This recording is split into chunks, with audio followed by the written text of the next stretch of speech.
And I'm Chris Burnside. And welcome to Channel 9 News.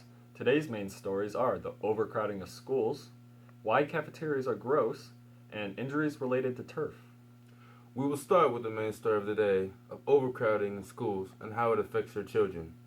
We will take it to Chris Pachilla for the facts. In a recent study done by the Columbus Dispatch, 1 out of 3 schools opened by the funding of the Ohio Schools Facilities Commission is holding more students than the building is designed to hold. About more than half of these buildings are hovering around 90% capacity.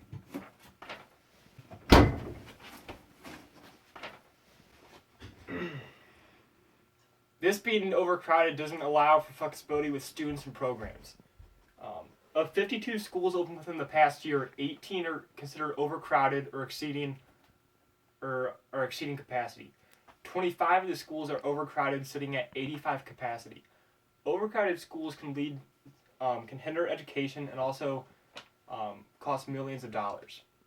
Now I'll send it back to Mitchell and Chris for more information. All right, thank you, Chris, for informing us on overcrowding in Ohio. Now we bring you to Jordan, who's in Florida, analyzing the overcrowding of Florida schools.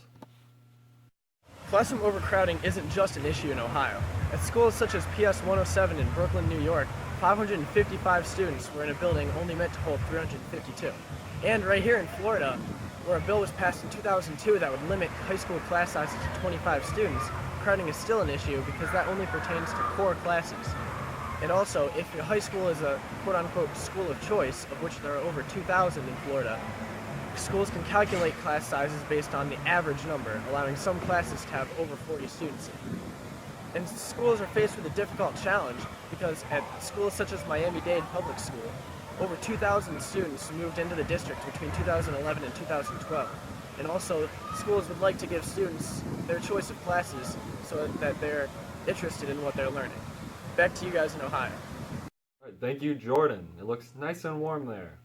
I hate you. Here's Chris. A study taken at the University of London notes that teachers feel that there is a moral imperative at the heart of their work, saying that every child has the right to all their education. They feel that this cannot be met under the certain circumstances that they have. The failure to achieve every pupil's needs produces negative feelings toward the teacher's own work.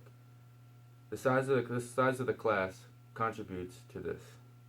Teachers feel that since they cannot meet the standings that are required, they feel that they are bound to fail because the circumstances cannot be met. We investigated this further at a local high school, Highland, and got information from their second most respected teacher, Mr. Luker, who teaches Honors Chem. When asked how many honors classes does he have compared to last year, he answered, too many, and yes. We also asked him if he felt overwhelmed, and his answer was no, because he runs a flipped classroom. And his solution towards the overcrowding of classes is to have every student own a Chromebook from being a freshman all the way up until graduation. Another issue of overcrowding is the overpopulation and traffic of our parking lot. Here is Chris in the field. Thank you, Mitchell. As you can see here, I am in the parking lot of Highland High School watching as cars exit school at the end of the day. You can see here out in front of me that there are plenty of cars, like a lot of cars. I've also heard that there are confirmed reports of fender benders and other accidents as cars try to leave. There is only one exit for cars to leave as they leave the high school. This can be seen as a big problem and could be a cause to the accidents as student drivers are unaware of their surroundings and can lead to accidents. It can even take up to 15 to 20 minutes just to exit the parking lot.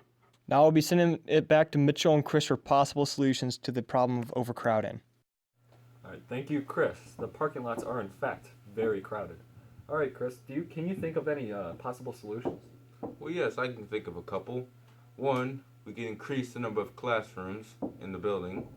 Two, we could increase the teaching staff to allow more teachers for each student. Three, we can increase parking lot exits. And four, the most effective, is to increase enrollment restrictions, limiting those who live in the district of the school. Thank you all for tuning in to Channel 9 News on our investigation on the overpopulation of schools.